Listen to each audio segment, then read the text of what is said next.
మీ అనితాని ఇవాళ మనం షాప్ దగ్గర ఉన్నాం. షాప్ దగ్గర జొన్నపిండి, ఇది జొన్నపిండికి వాటర్, దీంట్లో కొంచెం సాల్ట్ వేసుకోవాలి. మనం ఆల్రెడీ చపాతీ పిండి తడిపి పెట్టుకున్నాం. ఇట్లా ఇవాళ కర్రీస్ పాలకూర పప్పు, పాలకూర గోకరకాయ కర్రీ. నీళ్ళు పోసి జొన్నపిండిలు తీసుకున్నాము, ఇట్లా కొట్టుకోవాలి. చెప్పుకుంటారు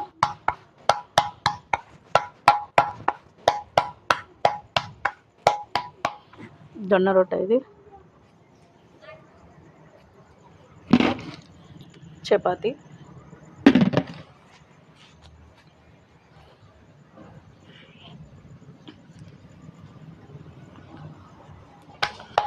ఇది ఫ్రెండ్స్, మీకు నచ్చితే షేర్ చేయండి, లైక్ చేయండి, కామెంట్ చేయండి.